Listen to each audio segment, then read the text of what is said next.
RG ज्ञान सबसे सटीक। नमस्कार, जय हिंद साथियों। आज की तारीख में एक चीज ऐसी है जिसने खूब सुर्खियां बटी हुई। हालांकि ये दुख की बात है, लेकिन फिर भी पूरे देश में एक माहौल देखने को मिल रहा है। ये केस है Kolkata rape case. Kolkata rape case, Modi ji ने लाल किले से भी कहा कि ये एक राक्षसी प्रवृत्ति का कृत्य है। ठीक है, राक्षसी प्रवृत्ति का कृत्य है और उस व्यक्ति को गिरफ्तार भी किया गया। आज मैं जिस बात पर चर्चा करने जा रहा हूं, एक चीज बड़ी न्यूज फ्लैश हो रही है कि उस व्यक्ति का पॉलीग्राफी टेस्ट होगा। हर बच्चा, हर वयस्क, हर बूढ़ा ये जानना चाहता है कि पॉलीग्राफी टेस्ट होता क्यों है और ये क्या होता है, ये टेस्ट क्यों कराया जाता है और इससे क्या सामने आ जाएगा। तो लोग ये कहते हैं कि अगर जनरल भाषा में किसी से आप पूछोगे कि इससे क्या होगा, तो लोग कहेंगे कि इससे सच बाहर आ जाएगा। क्या बाहर आ जाएगा? सच। तो सच कैसे बाहर आएगा, कैसे ये टेस्ट होता है, क्या कुछ और भी टेस्ट ऐसे होते हैं और पॉलीग्राफी टेस्ट कहां तक मान्य है और कहां तक इसकी ऑथेंटिसिटी है कि भाई ये क्या जरूरी है कि इससे सच बाहर आ ही जाएगा। मेरे पीछे स्क्रीन पर आप कुछ इमेजेस देख रहे हो। सबसे पहला आप इमेज देख रहे हैं इस शख्स की, जो इस कोने पर है, ये वो शख्स है जो कोलकाता रेप केस का आरोपी है। पिछले बाकी जो दो हैं, ये दो इन्हीं टेस्टों को लेकर चर्चाओं में रहे। ये दोनों ही लोग बड़े जघन्य अपराधों में शामिल थे। अपराध जैसे ये आफताब हैं, आपने श्रद्धा वालकर का केस सुना होगा, एक कसाब हैं। यूं तो ऐसे केसों की फहरिस्त बहुत लंबी है, लेकिन चूंकि रिसेंट की बात है तो ज्यादा याद में रहती है और उसी लिहाज से मैंने इन तीनों इमेजेस को आपके सामने दिखाया। आज के इस टॉपिक में मैं बात करना चाहूंगा आपसे पॉलीग्राफी टेस्ट। मैंने कहा कि कुछ और भी होते हैं, जैसे नार्को, जैसे ब्रेन मैपिंग। आज के इस सेशन में आप समझेंगे कि ये टेस्ट क्या हैं, कैसे कराए जाते हैं और क्या हमारे इन टेस्टों को हमारे देश में कानूनी मान्यता है, क्या कोर्ट इनको एविडेंस के रूप में मानता है और इन टेस्टों को कराने के लिए क्या क्या प्रोसीजर होते हैं। तो मेरे प्यारे साथियों, शुरुआत करते हैं अपने सेशन की। देखिए भैया, एक बहुत बड़ी चीज है, जो मान लीजिए कोई अपराधी है तो अपराधी के साथ झूठ बोलना चोली दामन का साथ है कि वो झूठ बोलेगा ही बोलेगा। क्योंकि ऑब्वियस बात है कि कौन अपने आप को अपराधी साबित करना चाहेगा। दोस्तों, झूठ बोलना पहले तो चलो ठीक है, लोग पकड़ लेते थे कि भाई एक अनुभव भी होता है कि आंखों में आंख दिखा के बात नहीं कर रहा है, ठीक है, पैर उसके कांप रहे हैं, ठीक है, तो बहुत तमाम तरह की तरकीबें होती हैं जिससे क्या होता है कि झूठ बोलना पकड़ लिया जाता है। लेकिन कुछ घाक किस्म के लोग होते हैं, है ना, आंखों में आंखें डालकर भी वो लोग झूठ बोल सकते हैं। मेरे प्यारे साथियों, इस विषय पे कि भाई झूठ बोलने को कैसे पकड़ा जाए, झूठ बोलने का सबसे एंसेंट एविडेंस आपको देखने को मिलता है चाइना में। कहां देखने को मिलता है? सबसे पहले आपको चाइना में देखने को मिलता है। चाइना के लोग क्या करते थे कि अगर कोई व्यक्ति झूठ बोल रहा है तो वो उसको कच्चे चावल खिलाते थे। उनका यह मानना था कि अगर कोई व्यक्ति झूठ बोलता है तो उसकी जो लार ग्रंथियां हैं उनसे सलाइवा नहीं निकलेगा, और जो सलाइवा नहीं निकलेगा तो चावल सूखे निकल आएंगे। अभी चावल सूखे निकलने का मतलब है तो बंदा भाई झूठ बोल रहा है, और गीले हो गए तो इसका मतलब यह है कि लार ग्रंथि सलाइवा निकल रहा था और व्यक्ति झूठ नहीं बोल रहा। माना जाता है कि झूठ पकड़ने की मॉडर्न टेक्नोलॉजी के हिसाब से यह सबसे पुरानी तकनीक थी, ठीक है, जो चाइना के लोग इस्तेमाल किया करते थे, ठीक है। लेकिन बाद में तकनीकी ने बहुत डेवलपमेंट किया, चीजें आगे चलती रहीं, साइंस आगे बढ़ी और फाइनली हम देखते हैं कि 3 टेस्ट, पॉलीग्राफ, नार्को और ब्रेन मैपिंग। मेरे प्यारे साथियों, मैं इससे पहले आगे बढ़ूं, आपको यह समझना बहुत ज्यादा जरूरी है कि कौन होता है अपराधी। मैं एक किस्सा आपको बताना चाहूंगा। आचार्य चाणक्य का नाम आपने जरूर सुना होगा। आचार्य चाणक्य कहते हैं कि जब तक्षशिला थे तो वहां उनसे पूछा गया था कि भ्रष्टाचारी और अपराधी कोई व्यक्ति कब हो सकता है, तो उन्होंने कहा कि इस बात को पता लगा पाना उतना ही ज्यादा मुश्किल है जितना यह पता लगा पाना कि भैया मछली पानी कब पीती। ऑब्वियस बात है, कोई आदमी कब करप्ट हो जाए, कब अपराधी हो जाए, ये आप कैसे पता लगा सकते हो? हाउ कैन यू प्रिडिक्ट नहीं कर सकते। लेकिन जब साइंस आगे बढ़ी तो रिसर्च आगे बढ़ी, इंसान के डेवलपमेंट पे रिसर्च हुई, इंसान की सोच पे रिसर्च हुई, है ना, और ये पता चला कि सोचने की शक्ति कहां से पैदा होती है, आत्मा, शरीर, इन सब चीजों पर विचार होने शुरू हुए। इसी क्रम में एक शख्स आए जिनका नाम था चार्ल्स डार्विन। कौन थे? Charles Darwin. चार्ल्स डार्विन ने कहा कि साहब बात ऐसी है कि लोग, फिटेस्ट सर्वाइवल का नियम है ना, कि जो लोग प्रकृति के हिसाब से सेट नहीं हो पाते हैं वो नहीं रह पाएंगे, ठीक है। डार्विन साहब ने भी यह बात कही थी कि देखिए बात ऐसी है कि अगर जो लोग अपने आप को परिस्थिति में ढाल नहीं पाते, जो अपना डेवलपमेंट नहीं कर पाते, यहां पे एक बात समझिए, मैं किस डेवलपमेंट की बात कर रहा हूं। जनरली वो तो जिस डेवलपमेंट की बात करते थे वो तो ठीक है, लेकिन मैं यहां एक चीज ऐड करनी चाहूंगा। डेवलपमेंट वास्तव में जरूरी है, मानसिक क्षमताओं का, है ना, शारीरिक क्षमताओं का और मानसिक क्षमता का डेवलपमेंट होना तो बहुत ज़्यादा जरूरी है। मेरे प्यारे साथियों, एक जगह मैंने एक कोटेशन लिखी देखी थी और वो मेरे आज तक मतलब दिमाग में छपी हुई है।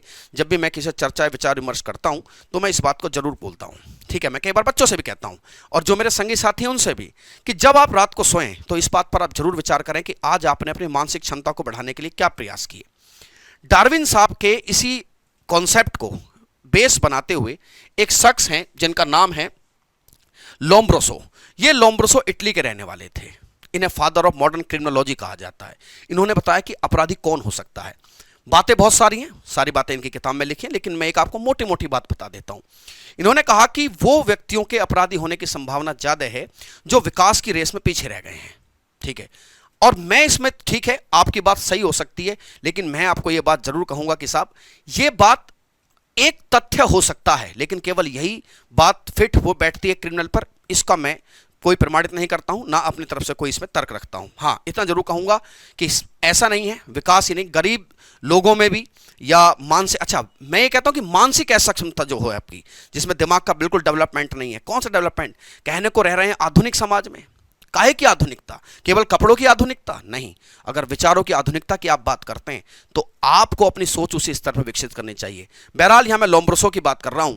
लोम्ब्रोसो ने 4000 क्रिमिनल्स की स्टडी की और 400 डेड बॉडीज की। उन्होंने कहा कि देखिए, जो अपराधी होते हैं उनकी एक सर्टेन बॉडी स्ट्रक्चर होती है। बड़ा इंटरेस्टिंग उन्होंने बात बताई। ये उनकी एक पुस्तक है जिसका नाम है क्रिमिनल मैन। उन्होंने बताया कि अपराधी जो होता है, जब तो वो स्टडी कर रहे थे, 4000 अपराधियों की स्टडी की और साथ में स्टडी की उन्होंने 400 डेड बॉडीज की, मतलब बहुत सारी डेड बॉडीज की स्टडी की, और बताया कि देखिए एक बेसिक स्ट्रक्चर हमें देखने को मिल रहा है अपराधियों का। इस आधार पर उन्होंने इंसान को 3 श्रेणियों में बांटा गया: एक्टोमॉर्फ, एंडोमॉर्फ और मेसोमॉर्फ। एक्टोमॉर्फ पतले और लचक शरीर वाले व्यक्ति, एंडोमॉर्फ भारी भरकम और गोल शरीर वाले, मेसोमॉर्फ लंबे और गठे हुए शरीर वाले। मेरे प्यारे साथियों, इस सेशन को देखने के बाद अपने आसपास आप उन अच्छे व्यक्ति, ऐसा नहीं है कि आप जज कर बैठें कि मेसोमॉर्फ है, एक्टोमॉर्फ है, एंडोमॉर्फ है, क्योंकि मैं जो बात यहां बताने जा रहा हूं वो केवल एक तथ्य हो सकती है। हो सकता है ये सत्यता के नजदीक ना हो, लेकिन मैं इस किताब का जिक्र इसलिए करना जा रहा हूं क्योंकि क्रिमिनोलॉजी समझते हो, अपराध विज्ञान, जिसमें अपराधी को समझने की कोशिश की जाती है, अपराधी के विचार समझने की कोशिश की जाती है, ये सब बेसिक चीजें हैं।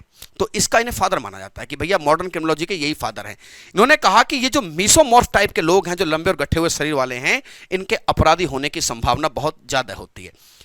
ध्यान दीजिए, ऐसा नहीं करना है कि कोई गठा और लंबा शरीर वाला अच्छा व्यक्ति भी है, आप कहें कि नहीं नहीं सर ने बताया था मेसोमॉर्फ हैं आप, तो आप अपराधी हो सकते हैं, ऐसा नहीं है। ये केवल इनकी किताब का एक विवरण है।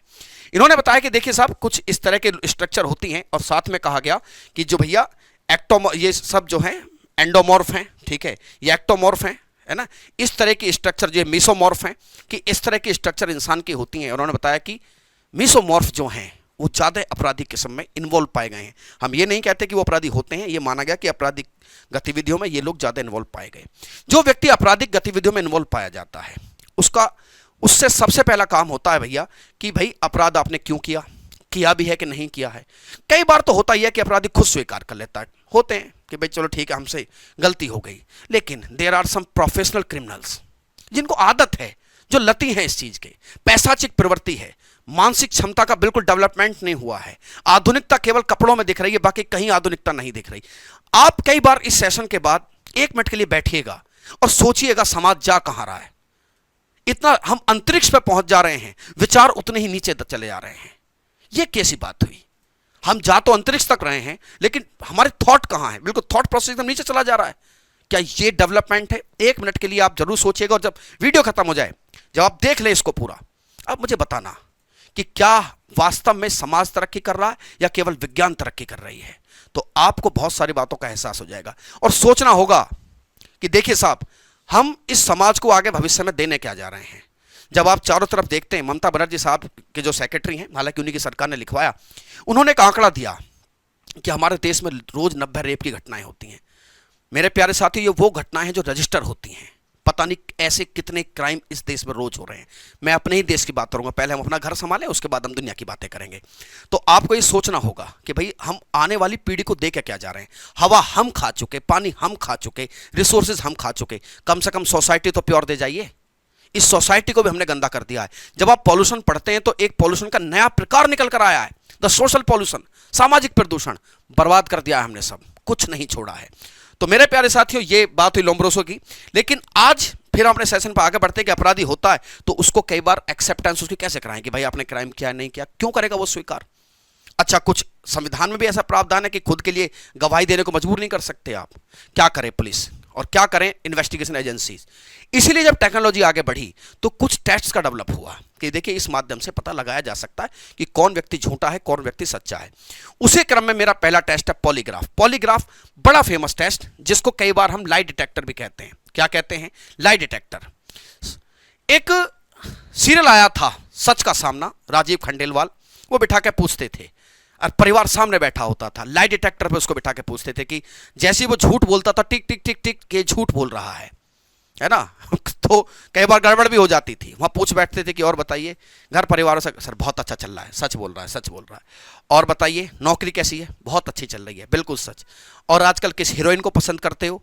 कि हम तो किसी को भी पसंद नहीं करते हैं, टिक टिक टिक। बेटा किसी को तो पसंद करता है। तो पैसे तो मिले, लेकिन उस पैसे को लेकर घर नहीं जा पाओगे तुम। लाई डिटेक्टर टेस्ट है ना, सच का सामना। 2 सीजन इसका आए थे, फिर बंद कर दिया गया। एक ऐसी फिल्म है राइट या रॉन्ग, जिसमें सनी देओल साहब का लाई डिटेक्टर टेस्ट कराया जाता है। लेकिन मेरे प्यारे साथी ध्यान रखिए कि वो लाई डिटेक्टर टेस्ट को भी फेल कर देते हैं, पॉलीग्राफी टेस्ट को वो फेल कर देते हैं। ठीक है, आपने हर्षद मेहता का नाम सुना होगा। हर्षद मेहता एक ऐसी शख्सियत जो बड़े मतलब कि स्कैम में वो पकड़े गए थे। बताया जाता है कि ये टेस्ट उन पर भी फेल हो गया था। बहरहाल ये तो मैंने एक आखिरी वाली बात बता दी, लेकिन सबसे पहले ये जानना जरूरी है कि ये टेस्ट होता कैसे है और क्यों इस टेस्ट के फेल होने की संभावना हो जाती है। तो यही टेस्ट है जो कोलकाता रेप केस के आरोपी का कराया जा रहा है, जिसे पॉलीग्राफी टेस्ट कहते हैं। आप समझिए पॉलीग्राफी टेस्ट के बारे में, थोड़ा टेक्निकल है, हल्का सा समझना पड़ेगा। क्या होता है पॉलीग्राफी? पॉलीग्राफी टेस्ट एक कॉन्सेप्ट पर आधारित है, जिसे साइकोसोमेटिक इंटरेक्शन कहते हैं। एक कॉन्सेप्ट है साइकोलॉजी का, जो ये कहता है कि जब इंसान झूठ बोलता है तो उसके जो उसके मन में चल रहा होता है, तो उसके शरीर में हलचल पैदा होती है। उदाहरण के तौर पर मान लीजिए आप किसी चीज से डर रहे हैं, तो आपको बेचैनी महसूस होगी, आपके हाथ पैर कांपना शुरू हो जाएंगे और आपकी बॉडी की मूवमेंट, हाथ पैर हिलना, आपकी बॉडी की मूवमेंट भी चेंज हो सकती है। ये पूरा का पूरा जो है ये इसी पर आधारित है कि भैया जब कोई झूठ बोलेगा तो उसकी एक अजीब सी हलचल होगी शरीर में हलचल होगी, तो उसकी हार्ट रेट ऊपर नीचे हो सकती है, उसका ब्लड प्रेशर ऊपर नीचे हो सकता है, कुछ लोग हिलना ढुलना भी शुरू कर देते हैं। ये इसी सिद्धांत पर आधारित है, जिसे साइकोसोमेटिक इंटरेक्शन कहते हैं। क्या बोलते हैं? Psychosomatic interaction. ये मशीन इन हलचलों को ही मेजर करती है। ये मशीन कोई आम मशीन नहीं होती, आप इसमें देख सकते हो। इसमें ब्लड प्रेशर के लिए कार्डियोवैस्कुलर ब्लड प्रेशर कफ लगाए जाते हैं कि जब इंसान कोई झूठ बोलेगा, अभी सच बोलने के लिए सोचना नहीं पड़ता, सच बोलने में डर नहीं लगता, तो ब्लड प्रेशर जैसा चल रहा होता है वैसा ही चलेगा। अच्छा, इसमें एक खास बात और है, इसमें इंसान का यह देखा जाता है कि भाई इसका पहले ब्लड प्रेशर क्या है, इसकी हार्ट बीट जनरली क्या चलती है, इन सबको पहले देख लिया जाता है। और साथ में देखा जाता है कुछ नॉर्मल सवाल कर लिए जाते हैं कि और बताइए घर परिवार में सब कैसा चल रहा है, कि बहुत अच्छा चल रहा है, कि हाँ हाँ अभी ब्लड प्रेशर ठीक है, हार्ट बीट भी ठीक है, सब ठीक है। तो नॉर्मल सवालों का इसका ब्लड प्रेशर, हार्ट बीट, इसका मूवमेंट, ये सब इसको चेक कर लेते हैं। बीच बीच में वही सवाल पूछे जाते हैं जिस सवाल के लिए लाई डिटेक्टर हो रहा है। कि मान लीजिए किसी हत्या आरोपी का लाई डिटेक्टर हो रहा है, तो उससे पूछते कि बताइए और बताइए एक्स की हत्या क्यों की आपने। अचानक से उसके बीपी, हार्ट बीट में आपको चेंज देखने को मिलेगा। जब चेंज देखने को मिलेगा तो हम समझ जाते हैं कि जब वो सच बोल रहा था तो नॉर्मल रेंज ये थी, अभी वो जब वो झूठ बोल रहा है तो उसकी नॉर्मल रेंज से अप डाउन हो रहा है। इसका मतलब ये झूठ बोल रहा है। इसी हलचल को ये जो मशीन है ये डिटेक्ट करती है। इसमें ब्लड प्रेशर का होता है, ठीक है। एक होता है प्यूनोमोनिक ग्राफ, जो पेट पर आप इसके लगा देख रहे हैं। क्या देख रहे हैं? पेट पर, क्योंकि जब इंसान सच या झूठ बोलता है तो उसकी सांसें भी ऊपर नीचे होती हैं। सांस, ब्लड प्रेशर, ठीक है, और यहाँ पे सेंसर लगे होते हैं। एक कुर्सी पे ये बैठे हैं। क्या बैठे हैं? ये कुर्सी पर बैठे हैं। तो समझ लीजिए ये कुर्सी भी कोई आम कुर्सी नहीं है, ये कुर्सी भी खास कुर्सी है। आप जैसे ही सच या झूठ बोलते हैं तो आपके शरीर में अगर हलचल भी पैदा हो रही है तो वो ये कुर्सी बता देती कि ये आदमी आगे पीछे हो रहा है, इसका वेट मूव कर रहा है। जैसे ही इन हलचलों को मेजर किया जाता है, नॉर्मल रेंज आपको पता है, तो समझ जाते हैं लोग कि भाई ये शख्स झूठ बोल रहा है या सच बोल रहा है, ठीक है।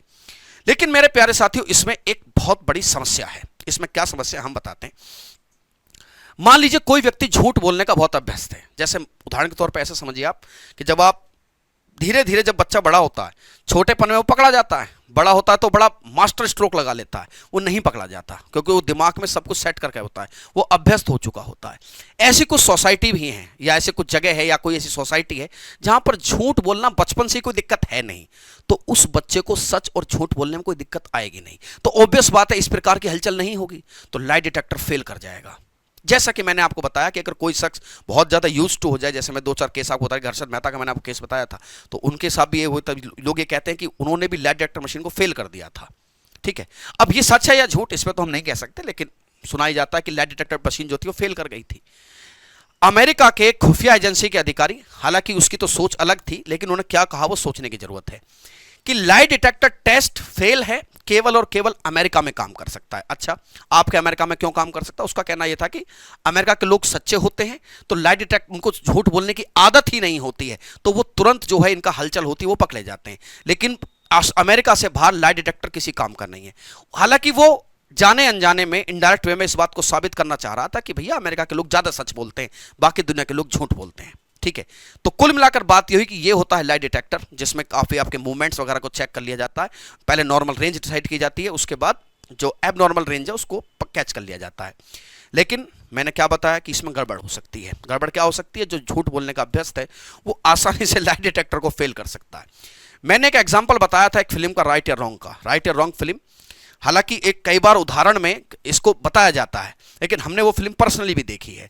राइट या रॉन्ग फिल्म में जो सनी देओल साहब हैं, उनकी पत्नी का किसी से अफेयर चल जाता है और वो अपनी पत्नी और उस अफेयर वाले शख्स को मर्डर कर देते हैं।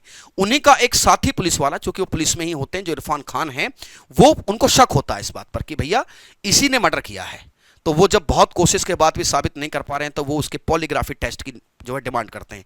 पॉलीग्राफी टेस्ट होता है और सनी देओल साहब जो होते हैं उस पॉलीग्राफी टेस्ट उनको पकड़ नहीं पाता। हालांकि वो आके जब देश छोड़ते हैं तो वो एक स्लिप छोड़ कर जाते हैं कि भाई साहब देखिए बात ऐसी है, आप भी जानते हैं सच क्या है और मैं भी जानता हूं सच क्या कि मर्डर मैंने की, लेकिन आप पकड़ नहीं पाएंगे।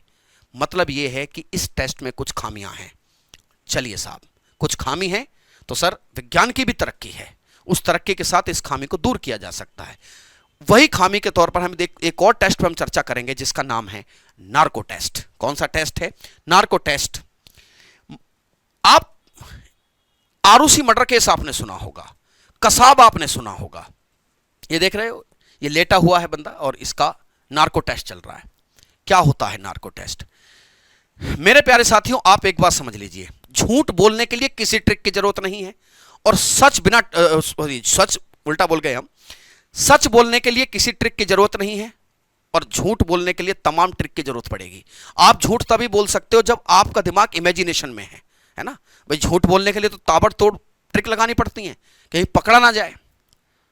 अब अगर आपकी किसी वजह से इमेजिनेशन पावर को मैं ब्लॉक कर दूं तो आप सोच ही नहीं पाएंगे।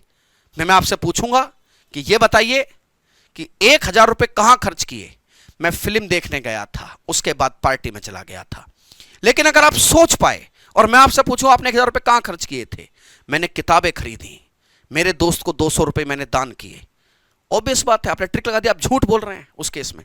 तो अगर मैं आपकी इमेजिनेशन पावर को जीरो कर दूं तो आप सच ही बोल पाएंगे।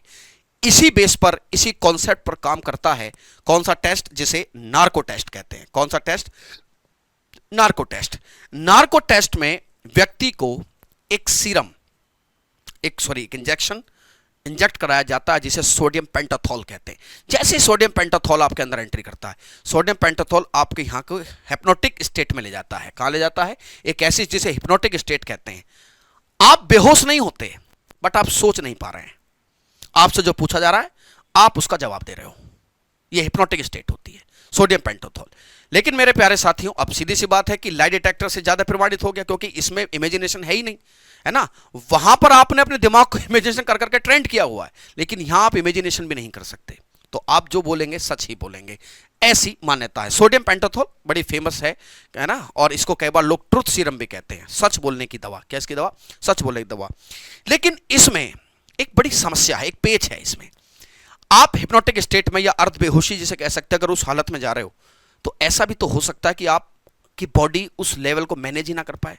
हो सकता है आप उठ ही ना पाए, हो सकता है आपको कभी होश ही ना आए। तो थोड़े से मेडिकल रिस्क जरूर हैं इसमें। लेकिन इस केस में होता क्या है कि पहले वाले केस में भी बताया जाता है और इसमें भी, कि देखिए साहब, we are doing your narco test, हम तुम्हारा नार्को टेस्ट कर रहे हैं, लेकिन आपकी बॉडी का पूरा एक मेडिकल बोर्ड चेक करता है कि इस व्यक्ति को कितना सोडियम पेंटाथॉल काम कर जाएगा। अभी ऐसा नहीं है कि जरा खरीद कर लाइए मेडिकल स्टोर से एक सोडियम पेंटाथॉल, क्या कि झूठ बोल रहा है, अभी इसको ठीक करते हैं कि हाँ भाई बता रात कहां गया था, फिल्म देखने गए थे, पकड़ा गया नहीं पकड़ा गया, अभी पता चला फिर होश में ही नहीं आया। नहीं, तो इसमें एक मेडिकल बोर्ड देखता है कि कितना इसको सोडियम पेंटाथॉल चल सकता है, वहां मेडिकल बोर्ड वहां रहता है, ठीक है, कि भाई कोई गड़बड़ नहीं हो जाए, है ना। जिसे बेहोश करते हैं ना सर्जरी वगैरह के दौरान, है ना, तो वही एक प्रोसेस है, लेकिन इसमें आदमी होश में रहता है, ठीक है। अच्छा, एक बात आप समझो, सोडियम पेंटोथोल देने के बाद इमेजिनेशन बिल्कुल जीरो हो जाता है, तो उम्मीद ये की जाती है कि ये अब सच बोलेगा। क्या बोलेगा? सच बोलेगा। कुछ लोगों के दिमाग में अभी अचानक से बात आ रही होगी, सर अगर कोई व्यक्ति इसको, आपने अभी जब शुरू किया था हमें ये बात को चर्चा करनी, तो आपने कहा था कि ये कोर्ट में एडमिसेबल नहीं है, क्यों कराते हैं? बने रहिए, अभी बताएंगे। तीसरा टेस्ट जिसके बारे में हम बात करेंगे वो सबसे अच्छा टेस्ट माना जाता है आज की तारीख में, जिसे ब्रेन मैपिंग कहते हैं। क्या बोलते हैं? Brain mapping. ब्रेन मैपिंग, ये महिला कौन है? बिल्कुल 100% दिमाग में आपके विचार आ रहा होगा, बने रहिए, मैं बताऊंगा कि क्यों इस महिला की फोटो मैंने यहां लगाई। ब्रेन मैपिंग क्या है? देखिए, ब्रेन मैपिंग क्या होता है, ये एक पैटर्न पे काम करती है चीज है। सबसे पहले ब्रेन मैपिंग को समझने से पहले आप अपने दिमाग की संरचना को समझिए। हमारी दिमाग की संरचना का ये एक हिस्सा होता है जिसे प्री फ्रंटल कॉर्टेक्स कहते हैं, दिमाग का ये हिस्सा। जितनी भी आपको सोच, विचार, गुस्सा, चिड़चिड़ापन, अपराध करने की प्रवृत्ति, ये सब इसी यहां जाके सेट होती है, इसी दिमाग के इसी हिस्से में। समझ गए?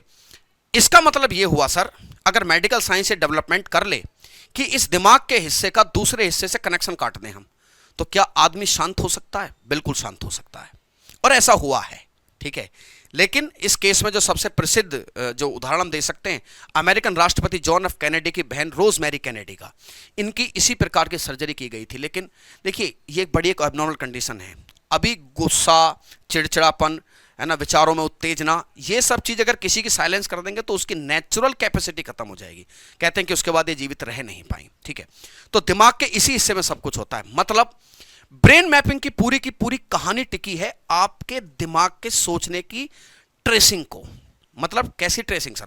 देखो भैया, मेरी बात समझो, जब भी आप कोई बात सुनते हैं, सोचते हैं, तो दिमाग की सेल्स आपस में टकराकर जो इलेक्ट्रिक पल्सेस उत्पन्न करती हैं, इलेक्ट्रिक पल्सेस के आधार पर हम ये पता कर पाते हैं कि ये व्यक्ति इस चीज के बारे में कैसे जानता है।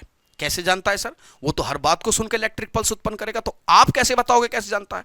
बताते हैं। 1965 का दौर था, एक वैज्ञानिक थे, उन्होंने एक टेक्नोलॉजी को डेवलप किया 1965 में। उन्होंने कहा कि जैसे ही ये इलेक्ट्रिक पल्सेस वाली बात उनके दिमाग में आई, उन्होंने कहा कि देखो, ऐसा भी तो हो सकता है कि एक व्यक्ति जिसके पास, जिस पर कोई आरोप है, जिस पर किसी क्राइम का आरोप है, उन्होंने एक चीज की खोज की कि इस तरीके से अलग तरह की कुछ पल्सेस निकलती हैं, जिसे उन्होंने P300 नाम दिया। क्या नाम दिया? P300।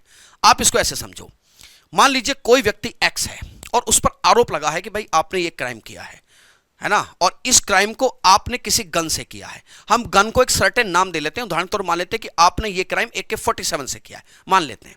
तो ऑब्वियस बात है उसे AK-47 के बारे में पता होगा। तो जैसे ही आप उसके पास जाएंगे, होता क्या है कि दिमाग में कुछ इलेक्ट्रोड्स लगा दिए जाते हैं जो इन इलेक्ट्रिक पल्सेस को 1 सेकंड में कैच करेंगे। 32 क्या लगाए जाते हैं? 32 इलेक्ट्रोड्स आपके दिमाग में लगा दिए जाते हैं। अब एक्स व्यक्ति से पूछा गया कि सुनिए mister x, AK-47, P300, okay. लोगों का मरना, P300। तो इसका मतलब यह है कि चाकू, P300, कि देखो हर बार वो चीज जो क्राइम में यूज हुई है, या जो हर वो घटना जो क्राइम से संबंधित है, जब हम इसके सामने बोल रहे हैं, P300 जो पल्सेस, वेव्स हैं, इसके दिमाग में पैदा हो रही हैं। और जैसे ही वो इलेक्ट्रोड लगी हुई है, वो इलेक्ट्रोड तुरंत कैच कर ले कि हाँ यस, पैदा हो रही है। इसका मतलब ये आदमी क्रिमिनल है। यहां पर भी एक पेच है, माना जाता है कि सबसे अच्छा तरीका है ना, लेकिन इसमें एक पंगा फंसा। मान लीजिए एक व्यक्ति है वाई, या एक्स को ही मान लेते हैं। एक्स व्यक्ति ने क्राइम किया ही नहीं था, और जब एक्स व्यक्ति ने क्राइम नहीं किया था, उसने तो किसी अखबार में पढ़ा था कि वहां पर AK-47 से क्राइम हुआ और इस तरह की कैजुअलिटीज हुई और इतने लोग मारे गए। अब गलती से उसी को पकड़ लाए कि आप बैठो गद्दी पे, सुनो इलेक्ट्रोड लगाओ इसके, कि हाँ भाई AK-47, तो आप क्या कहोगे? तो P300 तो जनरेट होंगी कि नहीं होंगी? बिल्कुल जनरेट होंगी, क्योंकि अपराध करने वाले ने भी AK-47 देखी और इन्होंने भी सुना, तो P300, तो आप तो इसको भी क्रिमिनल बता दोगे। ये इस टेस्ट में सबसे बड़ी कमी निकल कर आई। लेकिन मैंने आपको बताया कि ये साइंस का जमाना है साहब, इसमें बड़ा मुश्किल है कि इस चीज से बच पाना। बाद में भारत के एक साइंटिस्ट ने एक टेक्निक डेवलप की जिसे brain electrical oscillation signature profiling कहा जाता है। Brain electrical oscillation signature profiling. उन्होंने कहा कि साहब P300 का जनरेट होना, इन पल्सेस का दिमाग में जनरेट होना सही है। उन्होंने कहा कि सही कैसे है, हम कैसे बताएं कि ये विटनेस है कि आरोपी है, अभियुक्त है। उन्होंने कहा कि देखो हम बताते हैं भाई साहब, बात यह है कि जब आदमी आरोपी होता है तो P300 का पैटर्न अलग होता है, और ये जो विटनेस होता है, जब वो किसी का मतलब उसने देखा है या कहीं सुना है, तब उसका पैटर्न अलग है। कि ओके, अगर पैटर्न अलग अलग है तो हम कह सकते हैं भाई इसको क्या पता बेचारे को, इसने तो कहीं सुना है, जाने दीजिए, इसको बरी कर दीजिए, इसको क्या कर दें, इसको बरी कर दें। तो ये इस टेक्नोलॉजी को BEOS कहा जाता है। तो इसमें अब मतलब इसमें वो कमी जो थी वो कमी इसमें रही नहीं। कमी का मतलब ये है कि पहले क्या था कि भैया हल्की सी P300 पैदा हुई, आरोपी है, बिठाओ इसको यहीं। अब ऐसा नहीं है, देखा जाता है कि भैया किसी और के भी ये जनरेट हो सकती हैं, तो उसको बरी कर दीजिए आप। अच्छा, भारत पूरी दुनिया में पहला ऐसा देश जिसने ब्रेन मैपिंग के आधार पर क्या दिया, ब्रेन मैपिंग के आधार पर उम्र कैद की सजा सुनाई थी। सर आपकी बातों में कॉन्ट्राडिक्शन आ रहा है। क्या कॉन्ट्राडिक्शन आ रहा है कि सर अभी आप बोल रहे थे कि कोर्ट में एडमिसिबल नहीं है, तो फिर ये कैसे हुआ? तो पहले तो आप इस बात को बताइए कि हुआ क्या था। महाराष्ट्र का एक मामला है, XYZ 3 लोग हैं, एक महिला है, 2 पुरुष हैं, X, Y और Z। महिला एक व्यक्ति को पसंद करती है, तभी वहां पर एक तीसरा व्यक्ति भी आ जाता है, लेकिन अचानक से महिला को लगता है कि जो तीसरा व्यक्ति है वो मेरे लिए ज्यादा फिट है ना, अपना जीवन चलाने के लिए। वो दोनों शादी कर लेते हैं। शादी करने के बाद जो वाई है वो परेशान है, जो जिसको मतलब छोड़ दिया गया है, तो वो परेशान है। आखिर में ये महिला एक दिन उससे रेस्टोरेंट में मिलती है और उसको प्रसाद खाने को देती है। प्रसाद खाने के तुरंत बाद उसकी डेथ हो जाती है। आरोप लगाया कि इस महिला ने उसको जहर दिया है, आर्सेनिक दिया है, सीसीटीवी है नहीं, तो कैसे पता लगाएंगे? गड़बड़ हो गई। जब ये गड़बड़ हुई तो बाद में कहा गया कि भैया जिन पर आरोप है उनका ब्रेन मैपिंग कराइए। आप क्या कराइए? Brain mapping. और इस ब्रेन मैपिंग के आधार पर कोर्ट ने क्या सुनाई? सजा सुनाई। अब जब जैसे ये सजा सुनाई, तुरंत पूरे हलचल होनी शुरू हुई कि ये क्या है, ये तो आपने खुद के खिलाफ गवाही ली और गवाही लेकर उस बंदे को सजा सुना दी। तो 20 अनुच्छेद हमारे संविधान का आर्टिकल 20 का भाग 3 साफ कहता है कि सेल्फ इंक्रिमिनेशन नहीं होगा। तुम खुद को दोष सिद्ध नहीं करा सकते, तो खुद की दोष सिद्ध करा रहे हो आप, तो ये तो आपने ऑब्वियस बात है गड़बड़ की है। मामला उठना शुरू हुआ।